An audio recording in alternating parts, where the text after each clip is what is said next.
American Experience is made possible by the Alfred P. Sloan Foundation to enhance public understanding of the role of technology. The foundation also seeks to portray the lives of the men and women engaged in scientific and technological pursuit. How do you get a weed-free lawn, a healthy garden, a home that's pest-free? Every day we work to find new and better solutions. Ortho, proud to support the American Experience on PBS. At Liberty Mutual Insurance, we do everything we can to help prevent accidents and make America a safer place. Liberty Mutual is proud to support American Experience. American Experience is also made possible by the Corporation for Public Broadcasting and contributions to your PBS station from viewers like you. Thank you.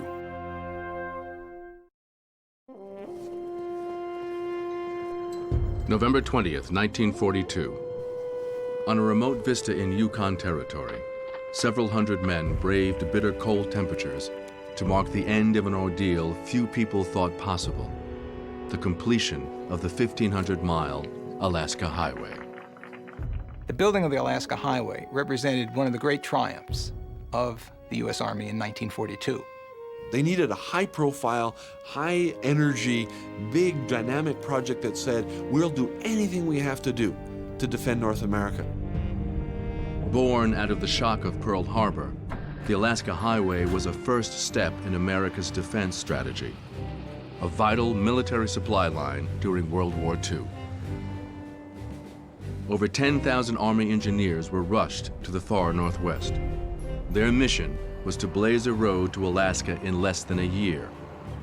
They battled mountains, muskeg, and mosquitoes on a front that stretched across miles and miles of rugged subarctic terrain.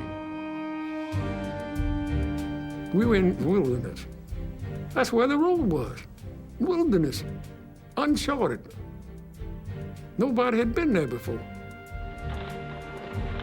We kept the tractors going as much as we could. Yeah, it was tough. It was actually a fight for survival against the weather. For a brief moment, their heroic efforts uplifted a nation in need of good news. But soon, other war stories overshadowed the triumph in the North, and the victory was quickly forgotten.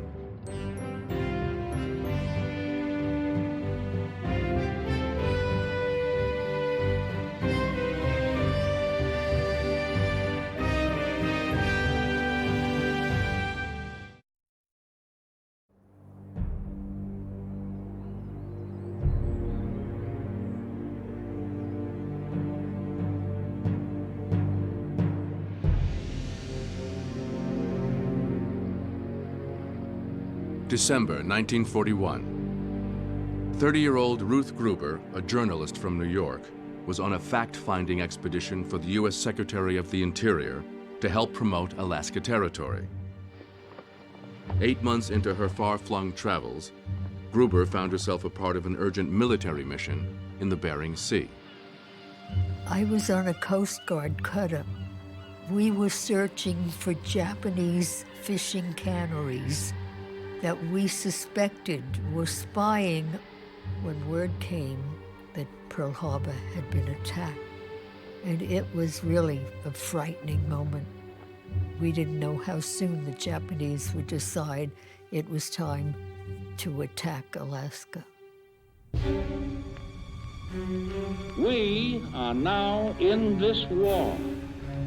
So far, the news has been all bad. We have learned that our hemisphere is not immune from severe attack, that we cannot measure our safety in terms of miles on any map anymore. In the weeks following Pearl Harbor, Americans feared that Japan's march across the Pacific would continue to the west coast of North America.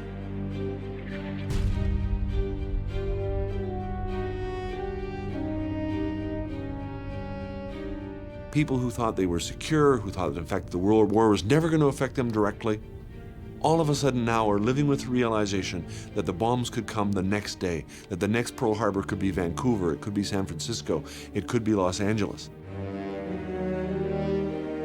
Alaska sat particularly vulnerable. The territory's Aleutian Islands were only 750 miles from Japan's closest military base. The Aleutian Islands stretched out invitingly toward a shrewd and daring enemy. And Japs in Alaska would be a direct threat to the west coast of America and also to the interior. At the beginning of 1942, the United States had some 20,000 troops stationed across Alaska. Of the Army's 12 bombers and 20 fighters, only half were ready to meet an attack. Alaska's defenses were woeful. The officer commanding the Alaska Defense Command was sending wires back to Washington saying, if the Japanese come here, I can't defend Alaska. I don't have the resources.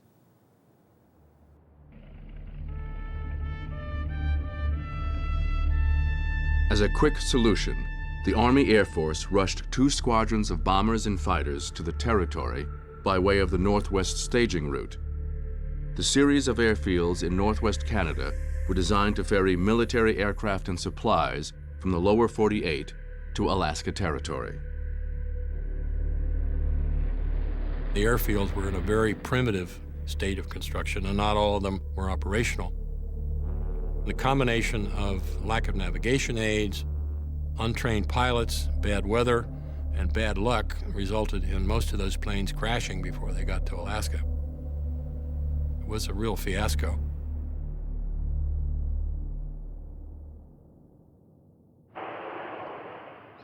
For the Americans, it became an immediate and pressing issue.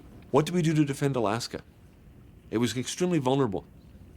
Very quickly, the idea of a highway to Alaska emerged as a major element in the entire North American strategy for the defense of the far Northwest. On February 11th, just 2 months after Pearl Harbor, President Roosevelt approved the construction of a highway to Alaska.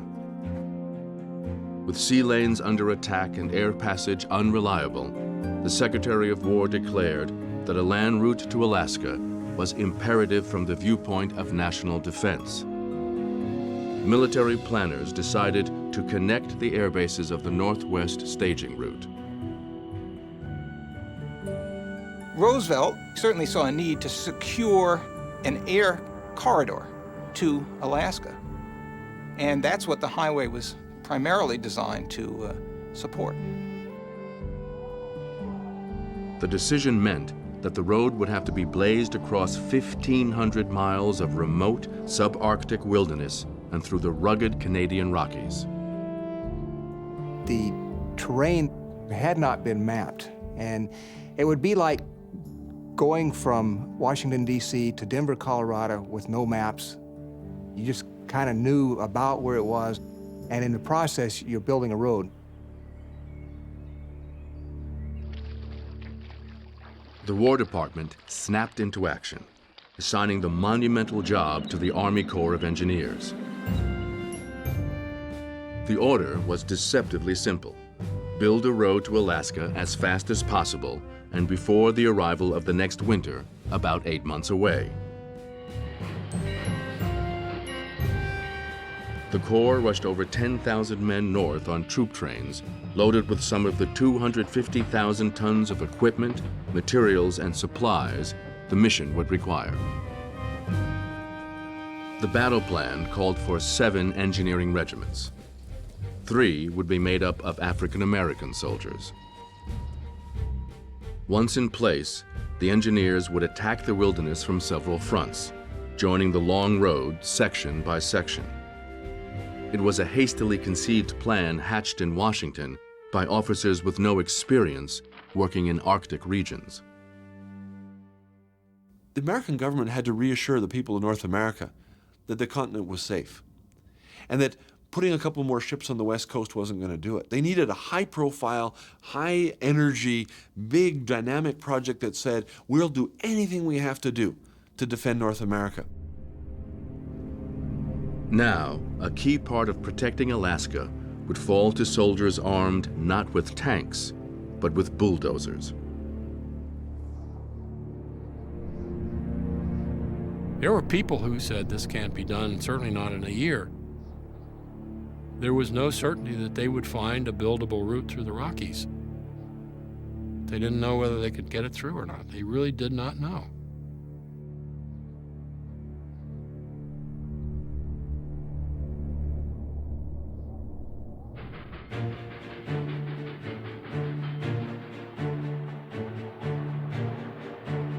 In March, the engineers began arriving in the far north.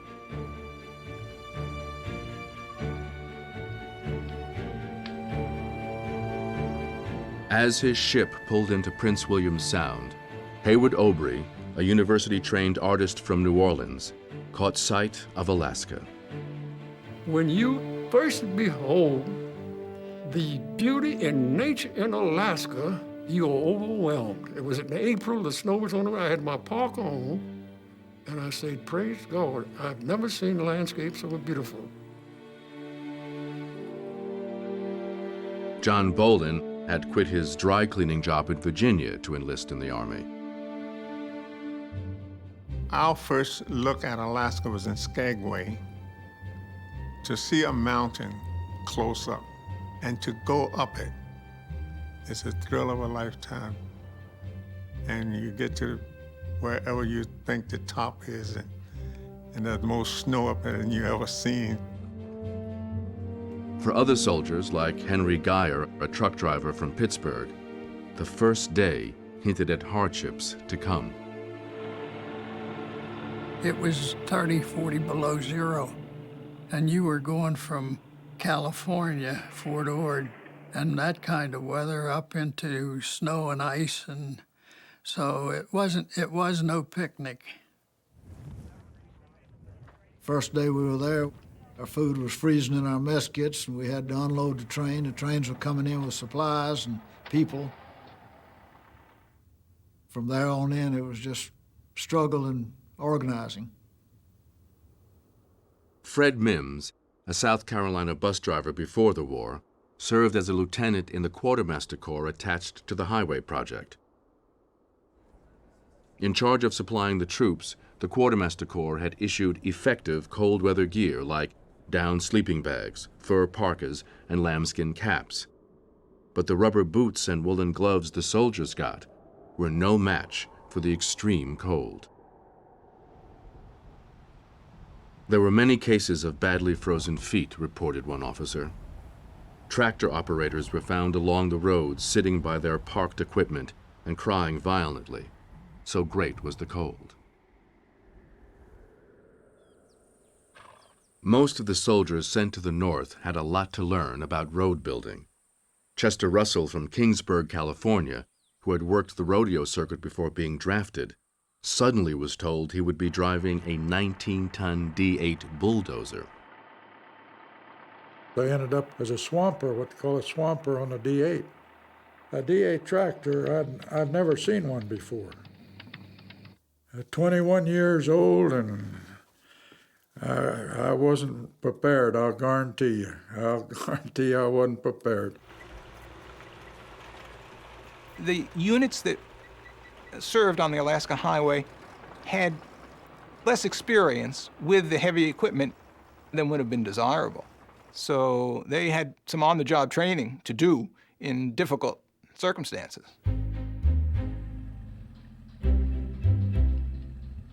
I got assigned to the maintenance of the bulldozers, and my first actual experience with the bulldozers was after we got there. My degree was in metallurgical engineering. I was more comfortable with a microscope in a laboratory than I was with a bulldozer or some of the other tools of highway building.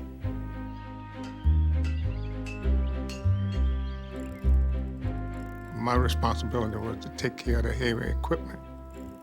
Most of the equipment I had never seen. Being an asphalt and concrete city boy, I didn't know nothing about this heavy equipment.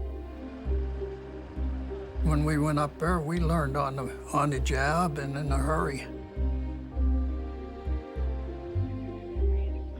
My job was to try to organize the supplies that were coming in crates. We had just mountains of big crates of canned goods. We were pretty well confused about the stuff because most of our people didn't know the difference in a number 2 can of beans and a number 10 can of beans. We had to organize and find out how to do that, and it took a while to get started.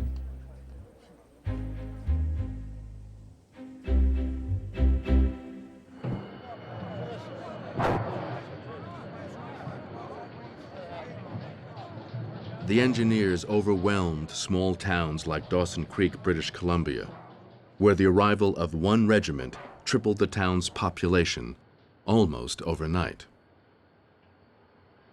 No one knew what was going on. We didn't know anything about it until the troop trains started coming and the equipment and the Army vehicles. And it was just amazing. This is an outfit of 1,000 men, several hundred trucks, dozens and dozens of bulldozers and cranes and other pieces of heavy equipment, and literally hundreds of tons of supplies, everything from gasoline and diesel fuel to food and spare parts. It was very exciting. There was American soldiers everywhere. It made us a great deal more aware of the war. They were building this highway to protect us. We felt very involved. In April, shocking news from the Philippines reached the north. Nearly 80,000 American and Filipino troops had surrendered in Bataan. Officers on the highway decided to start work right away, even though they had no route through the Rocky Mountains. On April 11, 1942, construction officially began on the Alaska Highway.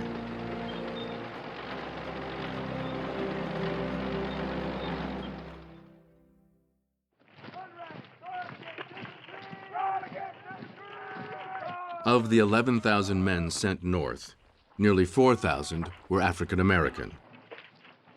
As throughout the segregated U.S. military, white and black engineers on the Alaska Highway project were kept apart. Black soldiers worked under the command of white officers. Faced with a shortage of troops after Pearl Harbor, the Secretary of War had forced the Army to assign black engineers to the mission. The Army had a policy at the time that was based on the supposition that blacks would not function well in extreme cold climates. And so there was a kind of de facto ban on sending black units to any place like Alaska or Canada. The employment of African American troops on the Alaska Highway was seen by some in the Army, I'm sure, as an experiment. Not everybody thought it was the best choice. Many white officers had doubts about the character and ability of black soldiers.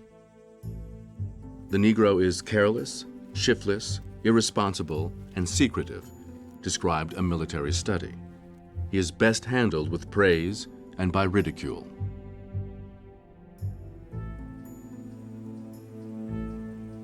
This study came from the Army War College. It's a finishing school for officers who are going to have successful careers. And this is what they were being taught. And so you can imagine the kinds of stereotypes that the officers entered this experience with and how difficult it was for the black troops.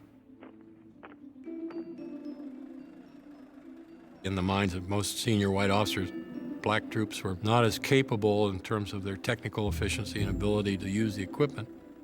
There was an expectation that they would do poorly. While it today sounds very prejudiced, it was generally felt that the African American troops were a little lacking in the necessary qualifications of intelligence and background and training to do as well as a corresponding Caucasian. Almost anything that they did was likely to be severely scrutinized. These men were under enormous pressure.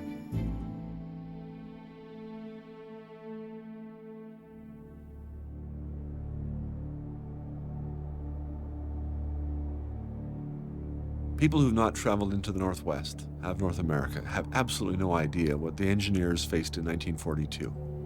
When they started this construction, they knew virtually nothing about the area. The suggestion that you will build a highway through 1,500 miles of this territory without really understanding what you're doing, and you will simply say you must get it done in a year. It's an arrogant act in one sense, and it's also a very courageous one.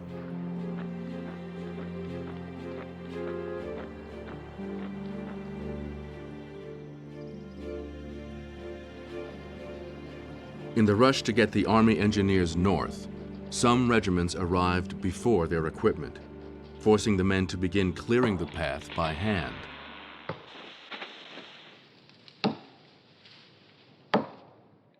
At Charlie Lake, near Fort St. John, British Columbia, officers eager to press ahead decided to ferry some of their construction equipment to a new position. What they had done, they had constructed a raft type thing. They took two pontons and put a road section between the two pontons. And with that, they could load heavy equipment on it and take it about 12, 14 miles up the lake. May 15th. Storm clouds menaced over Charlie Lake as the men launched the makeshift raft. To the people who lived around Charlie Lake, they knew they shouldn't be on the lake when the conditions were like that. And how come the soldiers were allowed to be out on the lake when the conditions were such? They had a special outfit that's supposed to know what they was doing, but they overloaded these pontoon boats. They had a weapons carrier, and they had a D4 Caterpillar on it and a bunch of food supplies.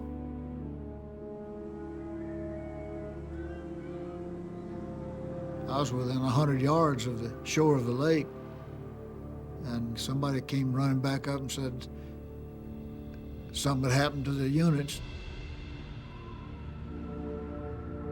A sudden squall had engulfed the barge. The waves started coming over the front of it, and they turned to go to shore. One of the Caterpillar tractors, I think, slid sideways a little bit, and it caused it to capsize and turn over, and all of them went down in the lake. Well, the thing sank in seconds. I mean, it just went right down. The hypothermia in the first part of May would happen very, very quickly. A local trapper witnessed the accident and made 3 desperate trips in his rowboat to try and rescue the men. There were 5 men saved, but there were 12 drowned. It was quite a shock to all of us, and everybody felt bad about it. It was a bad start.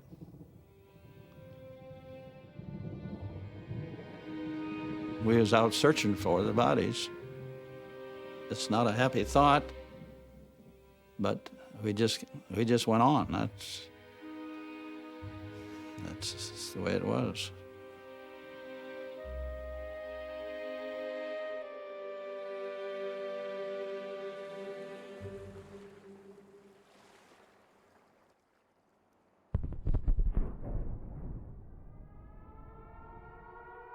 Two weeks later, on June 3rd, 1942, what Americans had feared since Pearl Harbor became a reality, when the Japanese attacked North America at Dutch Harbor in the Aleutian Islands. American casualties topped 100. The Aleutians were a very important part of Alaska for the war. And if you look at a map, you see the Aleutian Islands are separated from the mainland, and they go this way, and it's like a dagger pointing right at Japan. And that's why it was so clear to some of us that the Japanese would come up and try to invade through the Aleutians.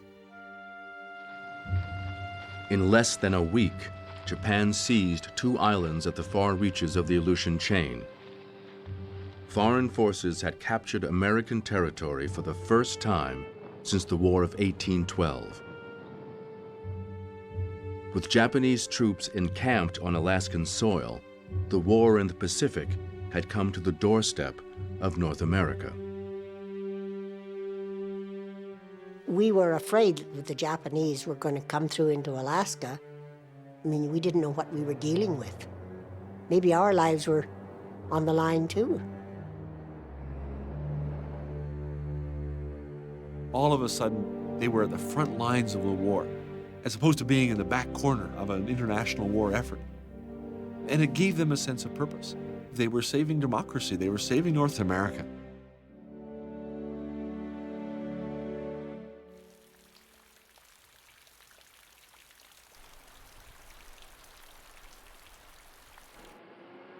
Warmer weather brought new problems for the engineers. Spring rains created miles of mud, and by the start of June, the Corps had completed only 95 miles of road. Plus, major sections of the proposed route for the Alaska Highway crossed large stretches of wet, decayed vegetation called muskeg. This fella told Sergeant King, "You better watch that muskeg because it'll get you." Sergeant King, he was patting his old 45 and he said, "That's all right." I said, "I got my 45. I'm not afraid of it." We learned what muskeg was for sure, I guarantee you. Muskeg is basically a frozen wetland. Constructing over muskeg is an extreme challenge. In the wintertime, you can simply run across it. It's frozen, it's hard, it's not too much of a problem. But in the summertime, it starts to thaw and you end up with a large, shallow lake. Think of thawing muskeg as a big sponge. If you put weight on it, the water squishes out and everything sinks, and you end up having a very difficult time getting across that terrain. The muskeg the engineers encountered ranged from small, shallow bogs to swamps several miles long and over 25 feet deep. And if you get a tractor in it, it just sit there and vibrate if you leave it running, and it just vibrate till the darn thing buries itself. As soon as the ground thawed, we really had stick in the mud problems.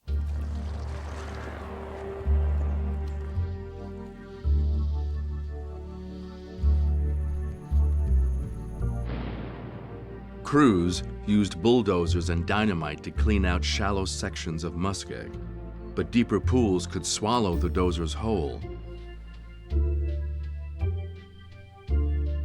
The Corps decided the best way to deal with muskeg was to go around it. Survey teams hugged hillsides and dramatically bent the road in a series of wild zigzags to avoid muskeg bogs. If you run into conditions that you couldn't go on, you moved right or left, one or the other. You moved. It looked like we didn't know what we were doing because sometimes we'd head off one way and then head off another way and finally end up going through the most favorable route. Not the best, but the most favorable.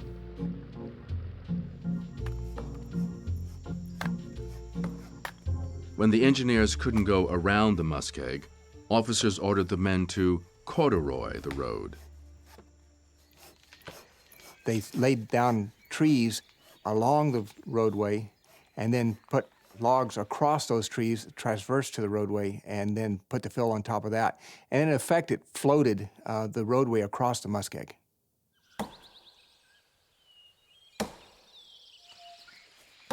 Laying down corduroy takes an awful lot of labor because it's all hand. You cut the trees down, lug them over, place them in position, and go back and get more trees and do the same thing.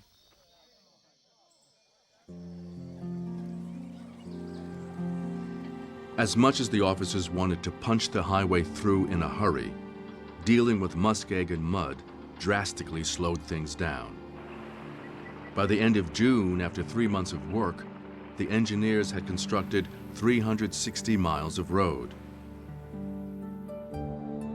The Army knew it had about 4 months left to build at least 1,100 more miles before winter arrived.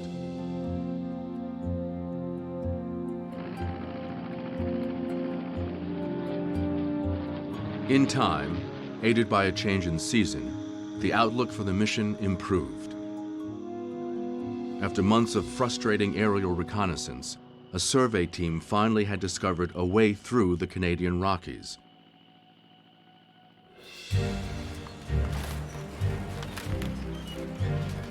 On the ground, as temperatures rose and the mud began to dry, the engineers picked up the pace.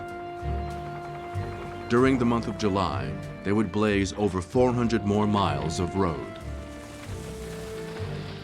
The greatest problems that the engineers faced on the highway was overcoming nature. We were in wilderness. That's where the road was. Wilderness, uncharted. Nobody had been there before. The only thing we saw was nothing but trees, and trees upon trees upon trees. And then be told that you're gonna put a road through that.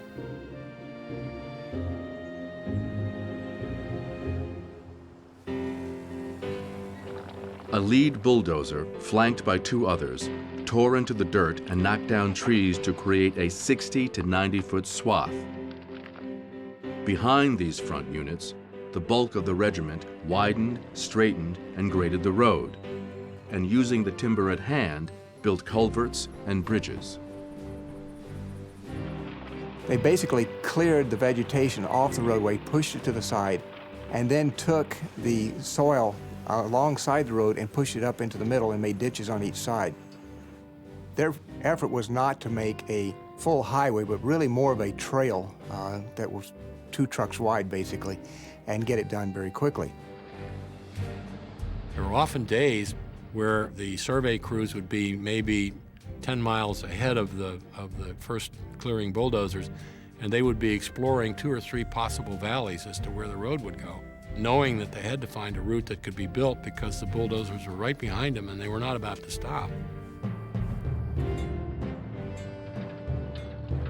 The black soldiers on the highway, who had been written off as careless, shiftless, and irresponsible, held their own. It was thought that they couldn't learn how to operate complicated construction equipment, like bulldozers and things like that. We were able to overcome what we did not know by trial and error. One African-American regiment constructed a 300-foot bridge across the swiftly flowing Sicannie Chief River in just 3.5 days. The bridge would stand longer than any other built that year on the highway. We can't afford to lose our own personal pride, a sergeant said, by slipping up. They believed in their heart of hearts that by fulfilling this military obligation, when they returned home as civilians, they would be treated differently, their children, their families would have a different life, and all of the hardship and suffering that they experienced would somehow be vindicated.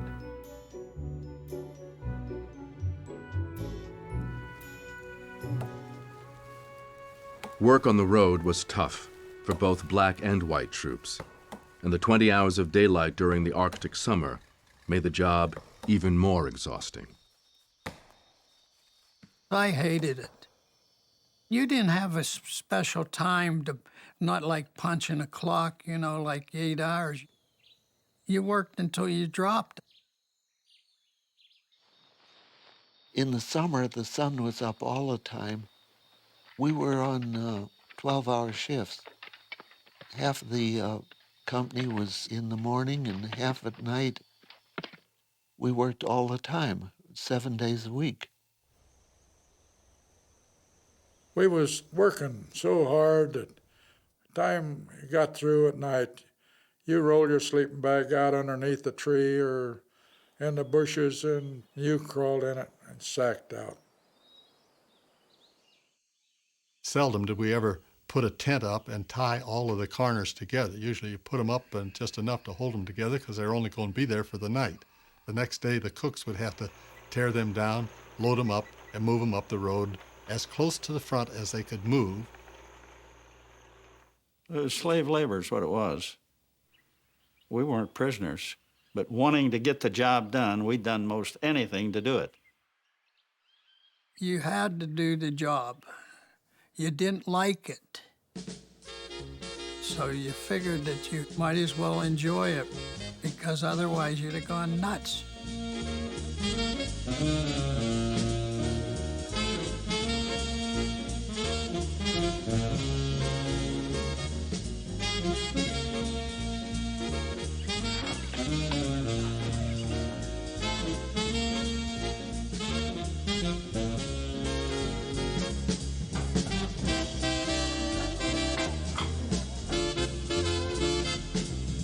We didn't have any fresh foods issued for several months. We lived on Spam and Vienna sausage. Spam was the delicacy of the soldiers. We ate it with joy. Pancakes was that was the number one on the list. Pancakes. We ate pancakes 3 times a day there for about a month. At the cat camp, we had to carry our lunch with us. The cooks never got to us. We mainly had World War I rations that come in a little tin can. We didn't have to worry about doing any dieting. We got so sick and tired of the chili con, we would send truckloads of chili con down to the Indian village and trade it off for fish. And they said, we trade, but no more chili con. They got tired of it themselves.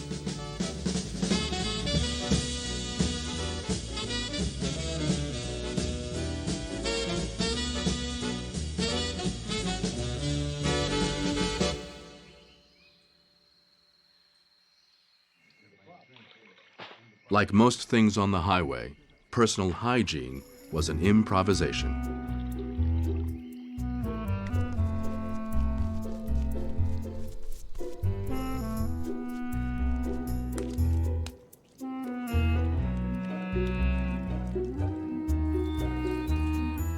God, you should have seen some of the tubs that they made out of 50-gallon drums and things like that, because we didn't have any bathrooms or anything like that, you know. We bathed in some of the streams too, but I'll tell you, that water was cold.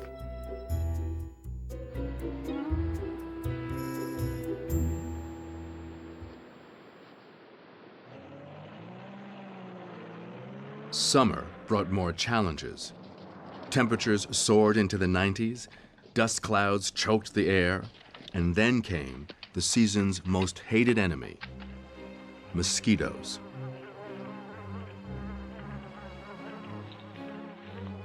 There was just droves of them coming in clouds. We were issued those campaign hats with the brims like so, and pulled the nets down over them and fasten them around your neck. If you didn't have a mosquito net on, you'd get bites all over you. You had mosquitoes that dive bombed you. They dive like the Japanese with the dive bomb, and they dive and hit you. That's true. You couldn't fight them off. There's no way. The mosquitoes just eat you up. You'd have just been welts all over your body. You couldn't take a shirt off. You're going to even roll your sleeves up. If your palms, the gloves were wore out, you still wore them because it keep the back of your hands from being bitten.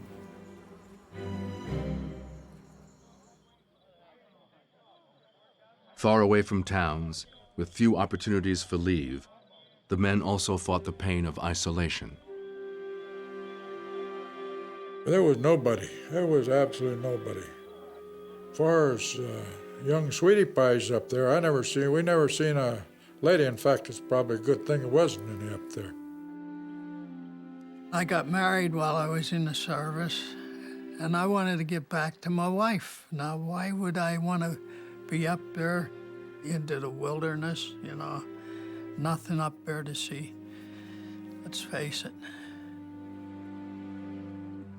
We were completely isolated in most cases.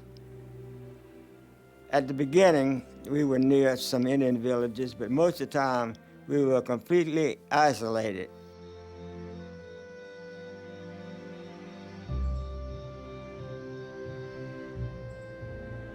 The importance of this need to hold on to Alaska had precedence over everything else. It overcame the isolation, the long hours, the tedium of repetition, day after day of doing the same thing.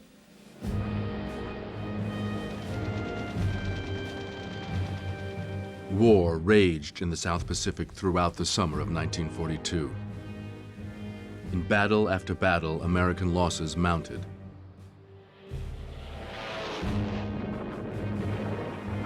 With Japanese forces still lodged in the Aleutians, the threat to North America remained close at hand.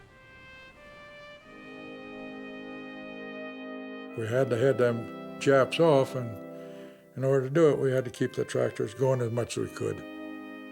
We had to get it through.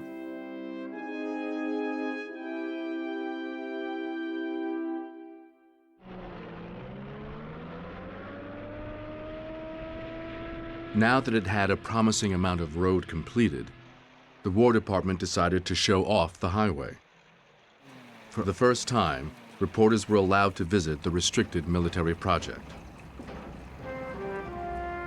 Americans began reading about the Alaska-Canada Highway, Alcan for short, and the heroic engineers who were waging a war in the woods to defend the nation.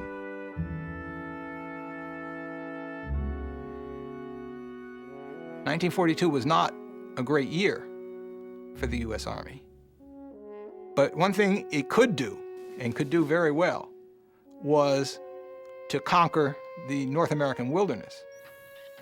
So putting through a highway was important to the nation in maintaining morale. The August 31st edition of Time magazine hyped the highway as a job for Paul Bunyan. But in reality, the project was stalled. With 460 miles left to go, a new problem made it unlikely the road would be finished before winter.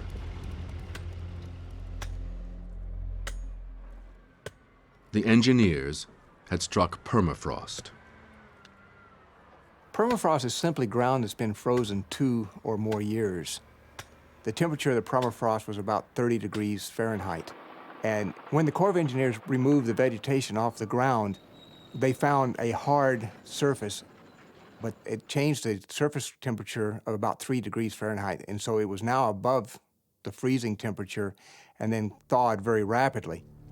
And as it thawed, it changed in character from a hard surface for them to drive on to mud, and which they, of course, got stuck.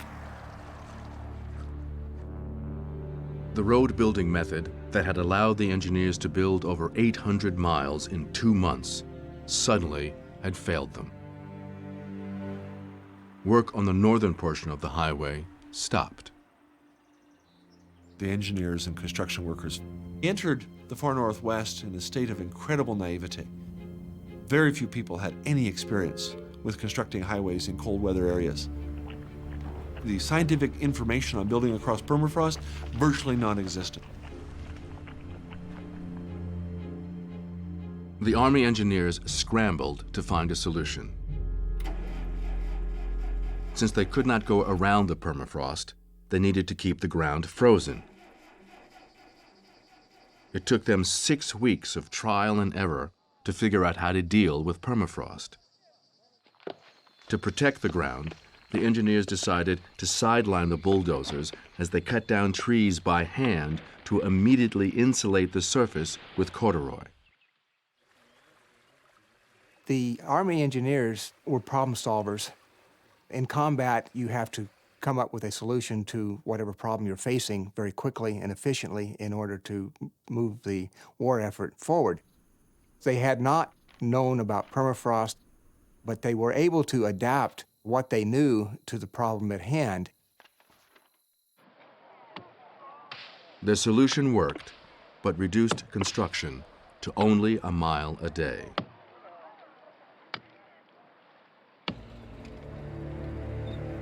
At the start of October, the temperature began to drop sharply. Permafrost was no longer their biggest problem.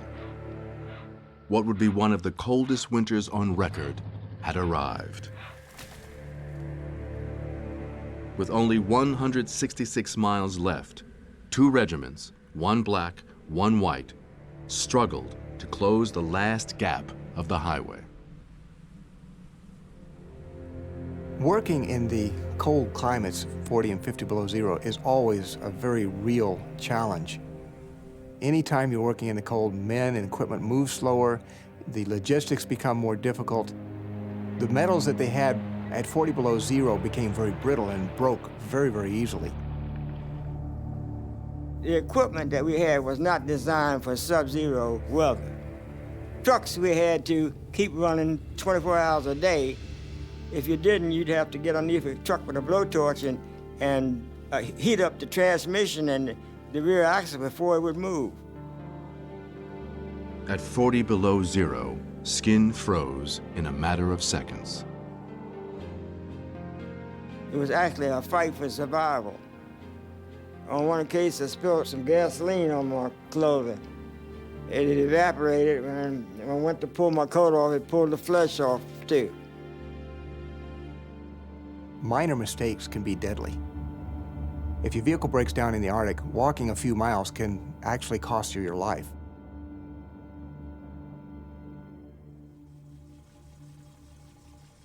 Mile by mile, the 2 regiments pressed on. Each day, their bulldozers growled closer and closer. At 4 p.m. on October 25th, just south of the Alaska-Canada border, the engineers closed the last gap of the highway. In less than 8 months, the United States Army Corps of Engineers had conquered a forbidding wilderness and built the first overland route from the continental United States to Alaska Territory.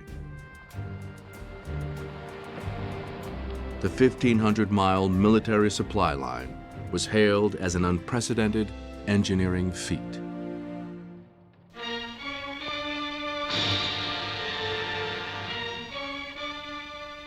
The Alaskan Highway is dedicated at Soldiers Summit, Yukon Territory, by officials of the United States and Canada. Completed with amazing... The building of the Alaska Highway represented one of the great triumphs of the U.S. Army in 1942. And they made sure that everybody across North America heard about it. It was in the newsreels, it was on the radio programs, it was in the newspapers. The American Army was trying to send messages of reassurance and messages to the enemy, we're serious about this. We will do anything we absolutely have to do.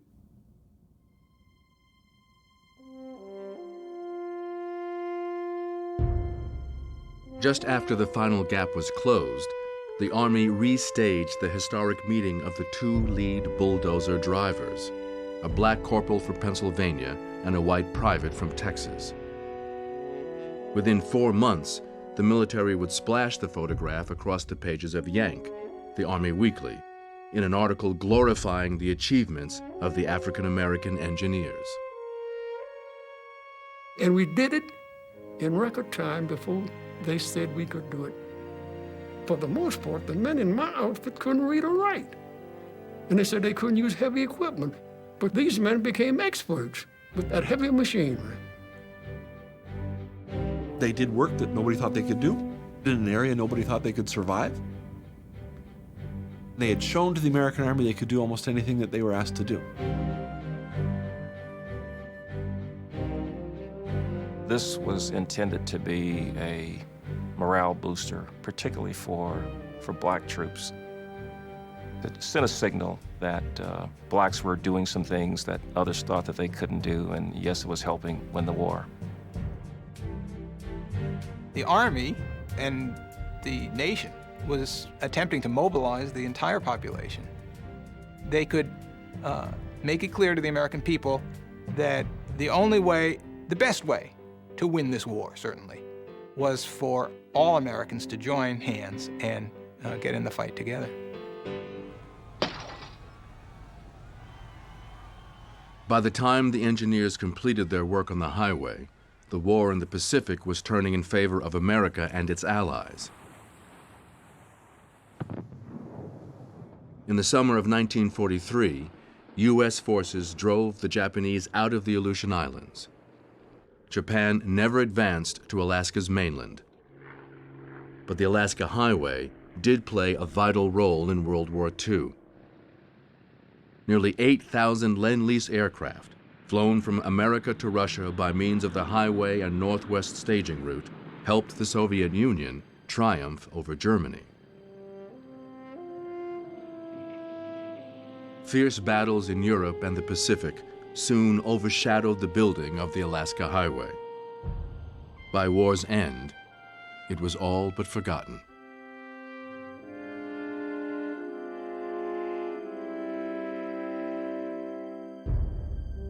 I took a part in building what was considered one of the greatest engineering projects during the last century.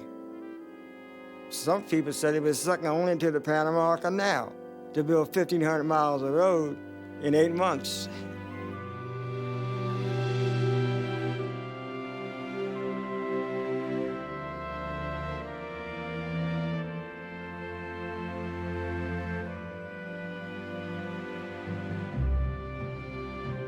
What we went through, you actually had nightmares of the cold and stuff like that, you know. I used to complain it was a waste of time. I finally got back to see what we actually made, and it was altogether different. All that cussing of nights and stuff like that went out the window because we did a beautiful job. It's beautiful.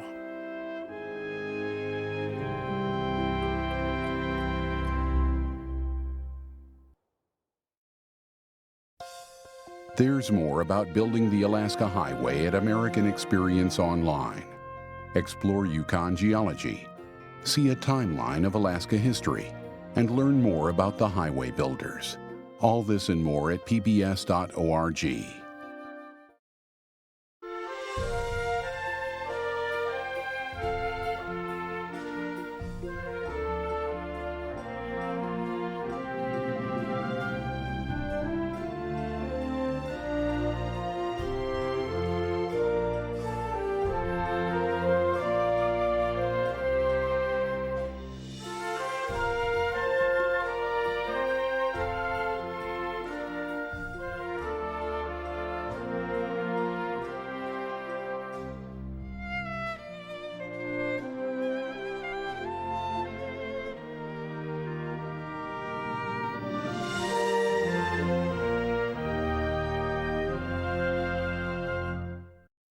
American Experience is made possible by the Alfred P. Sloan Foundation to enhance public understanding of the role of technology. The foundation also seeks to portray the lives of the men and women engaged in scientific and technological pursuit.